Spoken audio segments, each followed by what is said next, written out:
இப்போ தான் first time வீடு வாங்க போகிறேன் அப்படின்னா உங்களோட ஓவரால் 100 ரூபீஸில் மெஜாரிட்டி ரியல் எஸ்டேட் அண்ட் தங்குற வீட்டெல்லாம் இன்வெஸ்ட்மெண்ட் பண்ணியிருப்போம். அது வந்து மேபி 50-60% இருக்கலாம். அண்ட் ரிமைனிங் போர்ஷன் நீங்கள் வந்து லிக்விட் அசட்டாக அந்த ஈக்விட்டியில் இன்வெஸ்ட்மெண்ட் பண்ண உங்கள் ஓவரால் ரிட்டர்ன்ஸ் பர்சன்டேஜ் ஏறும். இப்போ கோல்டு வந்து ஒரு 7 வருஷம் ரிட்டர்ன்ஸ் கொடுக்கல, நெக்ஸ்ட் 5 இயர்ஸ் ரிட்டர்ன்ஸ் கொடுத்துச்சு. அந்த 7 இயர்ஸில் வந்து ஈக்விட்டி மார்க்கெட் ரிட்டர்ன்ஸ் கொடுத்துருந்ததுன்னா உங்கள் overall portfolio double digit growth சந்திக்கிறதுக்கான வாய்ப்பு.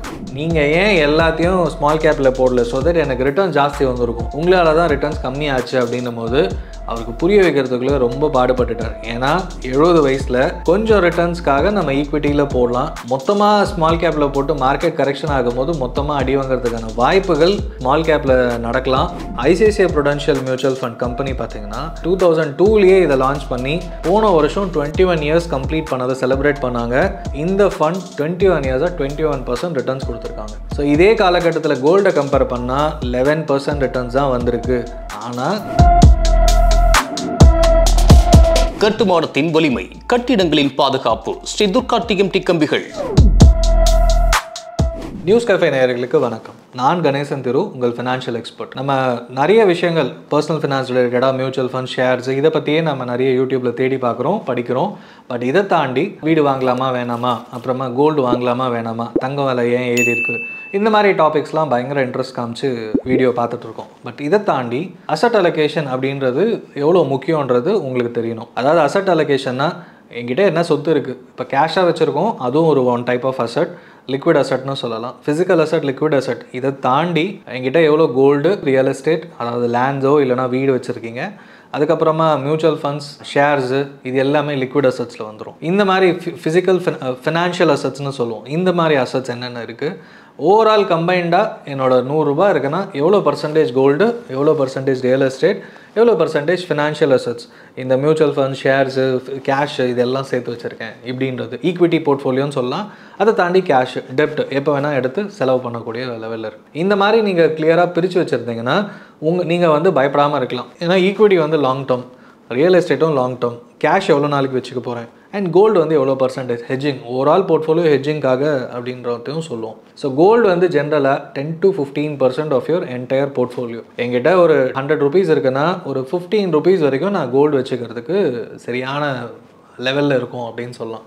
இது தம்ப் ரூல் வந்து உலகம் ஃபுல்லாக இருக்கிற எல்லா financial advisers and investment managements பண்ணுறவங்க எல்லாருமே சொல்கிற ஒரு பர்சன்டேஜ். ஸோ இதுக்கு மேலே வச்சுக்கலாம், உங்கள் விருப்பம். பட் வச்சுருந்தா என்ன ஆகும், கோல்டோட ரிட்டர்ன்ஸ் வந்து லாங் டேர்மில் தான் பார்ப்போம். இப்போ லாஸ்ட் ஒரு 3 to 5 இயர்ஸில் பார்த்தீங்கன்னா மிகப்பெரிய ரிட்டர்ன்ஸ் அப்படின்னு சொல்கிறோம். நம்ம வந்து 3000 ரூபாயில் இருந்தது வந்து 2019 பக்கம் இப்போது கிட்டத்தட்ட 7000 ரூபீஸ் போகுது. மோர் தேன் 100% இன் 5 இயர்ஸ். அதாவது ஒரு 20%க்கு மேலே வருஷம் கொடுத்துருக்கு அப்படின்னு சொல்லலாம். பட் அதுக்கு முன்னாடி 7-8 வருஷம் எடுத்து பார்த்தோன்னா வளர்ச்சி இல்லாத ஒரு அசட்டாக தான் கோல்டு இருந்திருக்கு. ஸோ நம்ம அதுக்கு முன்னாடி 7 இயர்ஸ் கோல்டை ஹோல்ட் பண்ணியிருந்தோம்னா நமக்கு ரிட்டர்ன்ஸே கிடையாது. அப்போ வச்சுருந்தாலும் வேஸ்ட்டு தான். பண மதிப்பும் குறைஞ்சிருக்கும், கோல்டோட மதிப்பும் குறைஞ்சிருக்குன்ற கணக்கு. பட் லாஸ்ட் ஒரு 10 to 12 இயர்ஸ் நீங்கள் கோல்டு ரேட்டை கனெக்ட் பண்ணிங்கன்னா ஓவராலாக ஒரு 7 to 8% தான் வந்திருக்கு 10 இயர்ஸ் ரிட்டர்ன்ஸ்.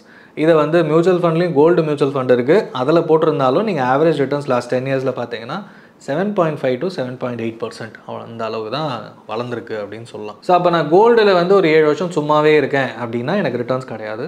அதே மாதிரி ஈக்விட்டி பார்த்தீங்கன்னா 2008-9 மிகப்பெரிய சரிவை சந்திச்சுது. அதுக்கப்புறம் 2016 கொஞ்சம், டிமானிட்டைசேஷனில் கொஞ்சம்.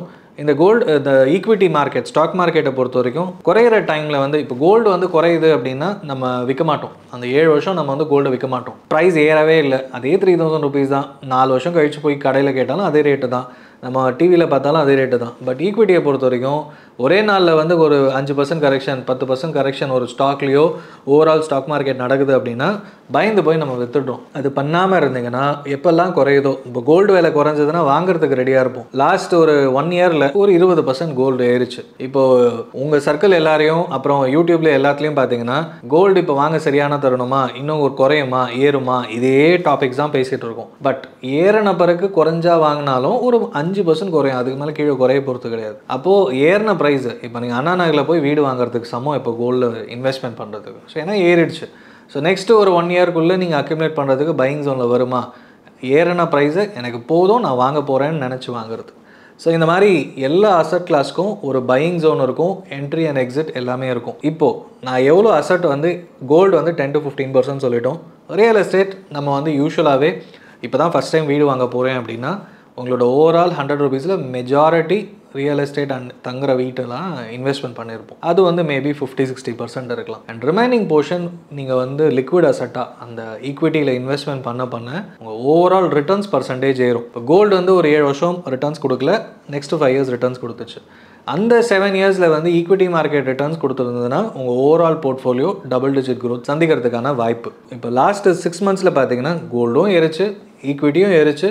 அப்போ நீங்கள் யாரெல்லாம் ரெண்டுமே வச்சுருக்கீங்களோ உங்கள் ஓவரால் போர்ட்ஃபோலியோ டபுளாகவே இன்க்ரீஸ் ஆகிருக்கும். ஜென்ரலாக இந்தியாவில் பர்செப்ஷன் பார்த்தீங்கன்னா ஈக்விட்டியை விட ரியல் எஸ்டேட் இடமா இருந்தால் நல்லாயிருக்கும், எல்லாரும் ப்ரிஃபர் பண்ணுறது. எக்ஸ்ட்ரா ஒரு 10 லட்சம் இருக்குது, ஒரு இடம் வந்து எங்கேயாவது வாங்கி போடுறேன், அடுத்த ஒரு 10 வருஷத்தில் டபுள் ஆகும் அப்படின்னு யோசிப்போம். அதுக்கப்புறம் கோல்டு, இது ரெண்டுமே வந்து என்னால் டச் அண்ட் ஃபீல் பண்ண முடியும், ப்ரைஸ் இன்க்ரீஸ் நான் பார்க்க முடியும். ஏறவே இல்லைனாலும் இது கண்டிப்பாக ஏறும், அட்லீஸ்ட் இருக்கிற ப்ரைஸாவது போகும், அதை விட குறையாது அப்படின்ற ஒரு நம்பிக்கை இருக்கும். இதை தாண்டி ஈக்விட்டியில் நீங்கள் பணம் போட அண்ட் வாரன் பஃபெட் சொல்கிறது பார்த்தீங்கன்னா உலகத்தில் மிகப்பெரிய ஈக்விட்டி இன்வெஸ்டர். அவர் சொல்கிறது ஓவரால் நீங்கள் 100%, 100 ரூபீஸையும் நீங்கள் ஈக்விட்டிலே போடுங்க, உங்களோட ரிட்டர்ன்ஸ் வந்து பெரிய வெல்த் கிரியேட் பண்ணுறதுக்கான வாய்ப்பு இருக்குது அப்படின்றது தான். அவரோட 60-70ஸ்லேருந்து ஒரே வீட்டில் தான் இருக்கார். எனக்கு இந்த வீடு தாராளமாக போதும். இது தாண்டி அவர் ரியல் எஸ்டேட் இன்வெஸ்ட்மெண்ட் பார்த்தீங்கன்னா மேபி ஈக்விட்டி மார்க்கெட் மூலமாக ஏதாவது ஒரு ரியல் எஸ்டேட் கம்பெனியில் போட்டிருக்கலாமே தவிர அவர் டைரெக்டாக போய் எனக்கு இடம் வாங்கி போடுறேன் அப்படின்ற கான்செப்டில் போனது கிடையாது. அண்ட் ஈக்விட்டியும் பார்த்தீங்கன்னா யூஎஸ் ஸ்டோரி, ஏன் அது டெவலப் ஆகுது அப்படின்றதுக்கும் அவர் காரணம் சொல்கிறாரு. அண்ட் இன்னும் நெக்ஸ்ட் 10-20 இயர்ஸும் யூஎஸ் ஈக்விட்டி மார்க்கெட் ஏறுமானா ஏறும். அதே கன்விக்ஷன் உங்களுக்கு Indian stock market, Indian growth story மேலே இருந்ததுன்னா ஈக்விட்டிலையும் நீங்கள் இன்வெஸ்ட்மெண்ட் தாராளமாக பண்ணலாம். சரி, இது எல்லாமே நான் வந்து ப்ரொப்போசிஷன், நீங்கள் இதில் 15%, அதில் 20% இவ்வளோ சொல்கிறீங்க, இது வந்து என்னால் பண்ணுறதுக்கு கஷ்டம், ஆஸ் அன் இண்டிவிஜுவல் கஷ்டம் அப்படின்னா இது எல்லாம் கம்பைண்டாக ஒரு மியூச்சுவல் ஃபண்ட் இருக்குது, மல்டி அசட் ஃபண்ட் அப்படின்ற கேட்டகரி. இந்த கேட்டகரி பார்த்தீங்கன்னா எல்லா கம்பெனிஸும், எல்லா மியூச்சுவல் ஃபண்ட் கம்பெனிஸும் லான்ச் பண்ணியிருக்காங்க. But ICICI Prudential mutual fund company பார்த்தீங்கன்னா 2002லேயே இதை லான்ச் பண்ணி போன வருஷம் 21 இயர்ஸ் கம்ப்ளீட் பண்ணதை செலிப்ரேட் பண்ணாங்க. இந்த ஃபண்ட் 21 இயர்ஸாக 21% ரிட்டர்ன்ஸ் கொடுத்துருக்காங்க. ஸோ இதே காலகட்டத்தில் கோல்டை கம்பேர் பண்ணால் 11% ரிட்டர்ன்ஸ் தான் வந்திருக்கு. ஆனால் இந்த மல்டி அசெட் ஃபண்டில் கோல்டு இருக்குது, ஈக்விட்டி இருக்குது, டெப்ட், கேஷும் இருக்குது. ஸோ இது மூணும் இருக்கும்போது எப்போ கோல்டு குறையுதோ அப்போ அது பை பண்ணுவாங்க, அதிகமாகும் போது ப்ராஃபிட் புக் பண்ணுவாங்க. ஈக்விட்டி மார்க்கெட்டை பேஸ் பண்ணி பை பண்ணுவாங்க, செல் பண்ணுவாங்க. டெட் மார்க்கெட் பேஸ் பண்ணி இப்போ இன்ட்ரெஸ்ட் ரேட் குறைய போது இப்போ நிறைய டெட் ப்ராடக்ட்ஸ் இன்க்ளூட் பண்ணும்போது ஆட்டோமேட்டிக்காக ஸ்டாண்டர்டாகவே உங்களுக்கு 10% அபோவ் ரிட்டர்ன்ஸ் வரதுக்கான வாய்ப்புகள் டெட் ஃபண்ட்ஸில் கிடைக்கும். ஸோ இந்த 3 காம்பினேஷனை எஃபெக்டிவாக ஒரு ஃபண்ட் மேனேஜர் பண்ணும்போது உங்களுக்கு 20% அபோவ் ரிட்டர்ன்ஸ் வரதுக்கான வாய்ப்பு. இப்போ எதுக்கு அசட் அலோகேஷன் பற்றி நான் பேசுகிறேன் அப்படின்னா, ரீசெண்டாக ஒரு 2-3 விஷயங்கள் எங்களோட கம்யூனிட்டியில் பேசும்போது நான் சொன்னது, ஐ மீன் இன்வெஸ்டர்ஸ் பற்றி பேசும்போது நாங்கள் டிஸ்கஸ் பண்ணது என்னென்னா, என்னோட கிளைண்ட் ஒருத்தர் திடீர்னு கால் பண்ணி இஸ் அபவ் 60, 40-50 லேக்ஸ் வரைக்கும் வச்சிருக்காரு. ஸோ எல்லாமே ஈக்விட்டியில் தான் ட்ரேட் பண்ணுறாரு. லாஸ்ட் 1 இயர் நான் ஒரு பர்டிகுலர் ஃபண்டில் போட்டேன், குவான் ஸ்மால் கேப்பில் போட்டேன், எனக்கு 40% ரிட்டர்ன்ஸ் வந்துருச்சு சார், எனக்கு அடுத்த 1 இயருக்கு என்ன ஃபண்ட் வரும், உங்களால் ரெக்கமெண்ட் பண்ண முடியுமா அப்படின்னு கேட்டார். சார், ஒரு நல்ல அட்வைசர், ஒரு டிஸ்ட்ரிபியூட்டர் இவ்வளோ பர்சன்டேஜ் ரிட்டர்ன்ஸ் வரும்னு ப்ராமிஸும் பண்ண மாட்டாங்க, அட்வர்டைஸும் பண்ண மாட்டாங்க. நீங்கள் எந்த மியூச்சுவல் ஃபண்ட் கம்பெனி பார்த்தாலும் and as per SEBI regulation past ரெக்கார்டை வந்து காமிக்கலாம், வராதுன்றதையும் கீழே கண்டிஷன் சப்ளையில் கொடுக்கணுன்றது தான். அதை தான் அவங்க எல்லா ஆட்லேயும் காமிச்சிருப்பாங்க. ஸோ நெக்ஸ்ட்டு 1 இயரில் அதே 40% ரிட்டர்ன்ஸ் வருமா? வாய்ப்பே கிடையாது. 3 இயர்ஸில் வருமா? யாருமே ப்ராமிஸ் பண்ண முடியாது. அண்ட் மார்க்கெட்டை யாரும் ப்ரெடிக்டும் பண்ண முடியாது. அண்ட் அபோவ் 60 ஈக்விட்டியில் ரிஸ்க்கும் கம்மியாக வேணும், ஆனால் 40% ரிட்டர்ன்ஸ் வேணும். இது வந்து ஆக்சிமோரான்னு சொல்லுவோம். இது மாதிரி கண்டிப்பாக வாய்ப்பே கிடையாது சார், வர்றதுக்கும் வாய்ப்பு இல்லை. இது மாதிரி யோசிக்காதீங்க, உங்கள் ஏஜ்க்கு இதுக்கு ரிஸ்க்கு. ஏன்னா இது மட்டும் இதை நம்பி தான் இஸ் ரன்னிங் ஹிஸ் ஃபேமிலி. ஏன்னா பென்ஷன் வந்து ஒன்றும் கிடையாதுன்னு சொல்லிட்டார். ஸோ இன்னொரு கிளைண்ட்டு, இன்னொரு ஃப்ரெண்டோட கிளைண்ட்டு, அவர் பார்த்தீங்கன்னா அவர் 70 வயசு ஆகுது, கிட்டத்தட்ட 1 கோடி ரூபாய் இன்வெஸ்ட்மெண்ட் பண்ணியிருக்காரு மியூச்சுவல் ஃபண்ட்ஸில். எல்லாமே டெப்ட்டு, ஹைப்ரிட் அந்த மாதிரி தாண்டி ஸ்மால் கேப்பில் ஒரு 10 lakhs தான் இன்வெஸ்ட்மெண்ட் பண்ணியிருந்தார். ஈக்விட்டி ஸ்மால் கேப்ன்றது ரிஸ்க் ஜாஸ்தி. அந்த ரிஸ்க் ஜாஸ்தியான ப்ராடக்ட்டில் ரிட்டர்ன் ஜாஸ்தி வந்துருச்சு லாஸ்ட் 3 to 4 இயர்ஸில்.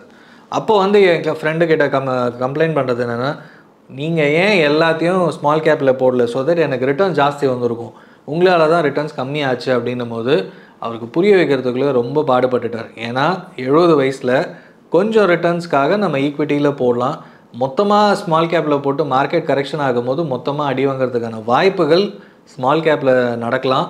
ஏன்னா நெக்ஸ்ட்டு 2-3 இயர்ஸ் என்ன வரும்னு தெரியாது. ஸோ இதை தான் அசட் அலோகேஷன் மியூச்சுவல் ஃபண்ட்லேயும் நம்ம டைவர்சிஃபை பண்ணலாம்.